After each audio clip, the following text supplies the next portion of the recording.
तो चलिए शुरू करते हैं। आज का ये वीडियो है अबाउट एलपीपी, जो हर बोर्ड एग्जामिनेशन में, whether it be CBSE, JAC board या फिर कोई भी अदर स्टेट बोर्ड हो, तो उसमें ये क्वेश्चन आता है मिनिमम 4 मार्क्स में और मैक्सिमम 6 मार्क्स में। मैंने जब एग्ज़ाम दिया था तो मेरे को ये क्वेश्चन 6 मार्क्स में आया था।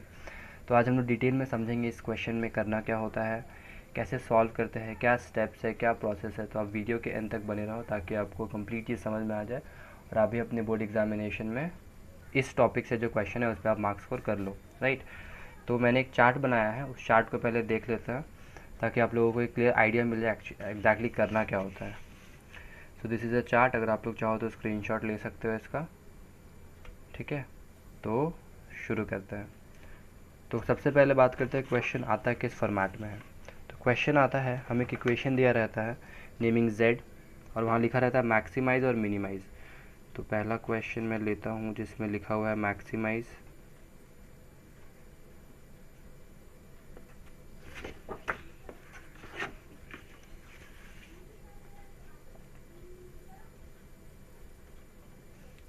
Maximise z is equals to 3x plus 2y। इस इक्वेशन को मैक्सिमाइज करना है। और दो और इक्वेशन हमें गिवन है, x plus 2y is less than equal to 10 and 3x plus y is less than equal to 15 and x comma y is greater than equals to 0, ठीक है। तो आपने जो स्क्रीनशॉट लिया था उसे मैं वापस से रख रहा हूँ, आप इसको देखो। सबसे पहला स्टेप है treat the given inequalities as equation.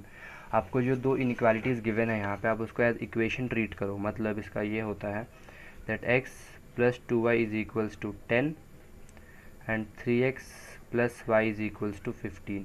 आपने इन दो गिवन इन इक्वेशंस को एज इक्वेशन ट्रीट कर लिया। अब नेक्स्ट स्टेप में है convert the equation into intercept form. Intercept form में कन्वर्ट करने के लिए क्या करना होता है, इक्वल टू के बाद जो भी नंबर है उसको आपको 1 बनाना है, ठीक है। इक्वल टू के बाद जो भी नंबर है उसको आपको 1 बनाना है। तो पहले हम इस इक्वेशन को इंटरसेप्ट फॉर्म में कन्वर्ट करते हैं। So this is x plus 2y equals to 10। तो अगर इक्वल टू के राइट हैंड साइड में 1 बनाना है तो पूरी इक्वेशन को 10 से डिवाइड कर देंगे।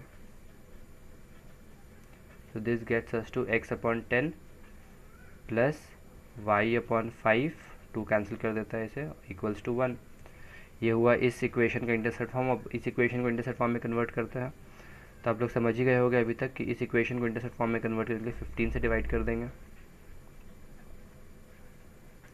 So this gets x by 5 and this gets y upon 15 equals to 1। अब इंटरसेप्ट फॉर्म में कन्वर्ट करने से होता क्या है, फ़ायदा क्या है, वाई डू वी कन्वर्ट। तो कन्वर्ट करने का फ़ायदा ये है कि हमें बेसिकली इन दोनों इक्वेशंस का ग्राफ प्लॉट करना होता है। तो अगर आप इंटरसेप्ट फॉर्म में कर लोगे तो दैट गेट्स ईजियर। और एक तरीका होता है कि आप हिट एंड ट्रायल मेथड से कुछ x मानते हो, फिर कुछ y आता है। आपने ऐसे करके टेबल बनाया होगा लोअर क्लासेस में, x2 लेने पे y3 आता है, x4 लेने पे y6 आता है, लाइक वाइज। तो ये जो तरीका ये थोड़ा कॉम्प्लिकेटेड है, ये थोड़ा इजी तरीका है। तो हम लोग इससे ग्राफ बनाएंगे, ठीक है। तो हमने अपना सेकंड फॉर्म कर लिया कि हमने इक्वेशन को इंटरसेप्ट फॉर्म में कन्वर्ट कर लिया। This is the equation in intercept form, ये दोनों। थर्ड स्टेप क्या है हमारा, थर्ड स्टेप है plot the intercept and get a line segment. आपको क्या करना है, इन इंटरसेप्ट को एक ग्राफ में प्लॉट करना है। तो एग्जामिनेशन में मोस्ट प्रोबेबली आपको ग्राफ दिया जाएगा। अभी तो ग्राफ नहीं है तो मैं इसी में बना देता हूँ ताकि आपको आइडिया मिल जाए। अब आप डिवीजन देखो, x के नीचे 10 है और यहाँ पे y के नीचे 5 है। इसका मतलब ये है कि जब इस इक्वेशन का लाइन बनेगा तो उसमें x पे 10 पे काटेगा वो, और y एक्सिस को वो 5 पे काटेगा। सिमिलरली जब आप इसका ग्राफ बनाओगे तो वो x को 5 पे काटेगा और y को 15 पे काटेगा। तो आप देख रहे हो यहाँ 5, 10, 5, 15। तो मैं 5 5 के इंटरसेप्ट पे बनाता हूँ, डिफरेंसेस पे 5, 10, 15 एंड 20। सिमिलरली y एक्सिस पे भी 5, 10, 15, 20, ठीक है। यहाँ पे देखिए कंडीशन गिवन था that x comma y is greater than equal to 0। मतलब जो x है वो भी 0 से बड़ा है और जो y है वो भी 0 से बड़ा है। इसलिए जो हमारा फिजिबल रीजन आएगा वो इसी क्वाड्रेंट में आएगा, मतलब कि फर्स्ट क्वाड्रेंट में आएगा। अगर यहाँ पे कुछ लेस देन वगैरह होता तो उस हिसाब से हम लोग क्वाड्रेंट को चेंज करते हैं, ठीक है। तो अभी हमारा जो फिजिबल रीजन है वो इस रीजन में आने वाला है। तो हमने ये प्लॉट कर लिया। अब हम इस इक्वेशन को प्लॉट करते हैं।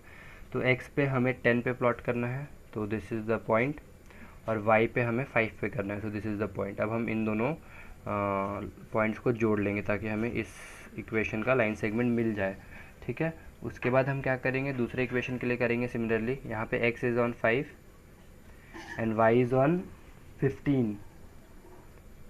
तो हम अब इन दोनों पॉइंट्स को जोड़ लेंगे, ठीक है। अब हमने दोनों इक्वेशंस का लाइन सेगमेंट ड्रॉ कर लिया है। अब देखिए उसके बाद नेक्स्ट स्टेप क्या है, find which half is the satisfactory half for the line segment. Line segment का कौन सा हाफ सेटिस्फैक्ट्री है, मतलब कौन सा हाफ फॉलो कर रहा है। इसका मतलब ये हुआ इस लाइन सेगमेंट के ऊपर वाले रीजन को लेना है या फिर इस लाइन सेगमेंट के नीचे वाले रीजन को लेना है। सिमिलरली इस लाइन सेगमेंट के इधर वाले रीजन को लेना है या फिर इस लाइन सेगमेंट के दिस साइड वाले रीजन को लेना है। तो वो कैसे पता करता है, उसके लिए आपको क्या करना है ना कि आपको इस लाइन सेगमेंट के दो रीजन है, एक ऊपर एक नीचे, तो आप नीचे से कोई पॉइंट रख सकते हो या फिर आप ऊपर से कोई पॉइंट रख सकते हो। दोनों में से एक बारी वो सेटिस्फाई करेगा। मान लीजिए हम ऊपर से पॉइंट रखते हैं, तो ये पॉइंट रखता है, दैट इज़ ये पॉइंट हमारा 15,0। तो ये वाला इक्वेशन है, तो this equation was this one. तो x + 2y = 10, ये इक्वेशन है। आप इसमें आपको 15,0 रखना है। तो यहाँ आप 15 रखोगे, यहाँ आप 0 रखोगे, तो आपका इक्वेशन सेटिस्फाई नहीं होगा। लेकिन आप इधर पे आ जाओ, तो यहाँ पे 5 0 है। अगर आप 5 0 रखोगे इस वाले इक्वेशन में, तो 5 यहाँ पे आएगा, प्लस 2 × 0 = 0 > 10। अब देखोगे कि 5 > 10, तो ये वाला सेटिस्फाई कर गया। मतलब इस इक्वेशन की जो फिजिबल रीजन है वो डाउनवर्ड्स है, ठीक है। अब इसके लिए चेक करते हैं। इसके लिए अगर आपको ऊपर का कोई पॉइंट लेना है तो आप ये पॉइंट ले सकते हो, ये ले सकते हो, ये ले सकते हो, और नीचे का लेना है तो आप 0 0 ले सकते हो या फिर ये ले सकते हो। तो मैं अभी ये पॉइंट लेता हूँ, चलो ये पॉइंट लेता हूँ। दिस पॉइंट इज़ 0,10, y पे 10, x पे 0। तो इसको, ये जो लाइन सेगमेंट है ये इस इक्वेशन का लाइन सेगमेंट है विच इज़ दिस वन। तो आप इस पर पुट करो 0,10, तो 3x + y > 15। तो यहाँ पे y की जगह पे आपको पुट करना है 10 और x की जगह पे 0। तो दिस कम्स 10 > 15। तो ये भी वेरीफाई कर गया, मतलब इसका जो फिजिबल रीजन है वो भी डाउनवर्ड्स ही है, ठीक है। तो अब अगर देखोगे तो हम इससे शेड कर लेते हैं इसका जो फिजिबल रीजन था, ठीक है, और इसका जो फिजिबल रीजन था वो ये वाला है। तो अगर आप ध्यान से देखोगे ना, तो दोनों का जो कॉमन रीजन है वो ये वाला पार्ट है जो दोनों में कॉमन आ रहा है। तो ये हमारा है। अब ये अगर आप देखो तो ये क्वाड्रिलेटरल फॉर्म कर रहा है, this line segment, this one and this one. तो आपको इस पॉइंट को फाइंड आउट करना है। ये पॉइंट तो आपको पता है, this is 5,0,5, this is 0,0 and this is 5,0। आपको बस फाइंड आउट करना है ये पॉइंट। अब देखो ये पॉइंट इन दोनों लाइन के इंटरसेक्शन से बन रहा है, तो इन दोनों लाइन के इक्वेशन को आप सॉल्व करोगे तो आपको ऑटोमेटिकली पॉइंट मिल जाएगा, that is x + 2y = 10 and 3x + y = 15। Solve करते हैं, multiplying this equation by 3x + 6y = 30, और नीचे वाली इक्वेशन है 3x + y = 15। सब्ट्रैक्शन होगा, so this gets 5y = 15, so y is 3, y3 यहाँ पुट करते हैं, तो x + 6 = 10, तो x = 4, तो x आ गया 4 और y आ गया हमारा 3। तो ये जो पॉइंट है ये हमारा है 4,3, ठीक है। तो हमें अब इस जो फिजिबल रीजन था उसके चारों कॉर्नर पॉइंट मिल चुके हैं। पहला पॉइंट ये है 0,5, second point is 4,3, third point is 5,0 and fourth point is 0,0। अब हमने कॉर्नर पॉइंट भी निकाल लिया। अब देखते हैं आगे क्या करना है। Put the corner points in the equation z। अब देखिए इक्वेशन z हमारा ये है। अब हमारे पास 4 कॉर्नर पॉइंट है, तो हम पहले टेबल बना लेते हैं चारों कॉर्नर पॉइंट के लिए। अब यहाँ पे कॉर्नर पॉइंट लिख लेना पूरा, मैं शॉर्ट फॉर्म में लिख रहा हूँ। पहला corner point was 0,5, second was 4,3, third was 0,0 and fourth was 5,0। और इक्वेशन हमारा ये है। अब इस इक्वेशन में सारे पॉइंट्स रखो, तो अगर आप 0, 5 x की जगह पे 0, y की जगह पे 5 रखोगे तो ये वैल्यू आएगा 10 आएगा। 4 और 3 रखोगे तो 12 + 6 18 आएगा। 0 0 रखोगे तो 0 ही आएगा। 5 रखेंगे तो 15 + 0 15 आएगा। तो अगर आप देखोगे तो मैक्सिमम वैल्यू हमारा कितना है 18 है, जो कि किस पॉइंट पर है 4,3 पे।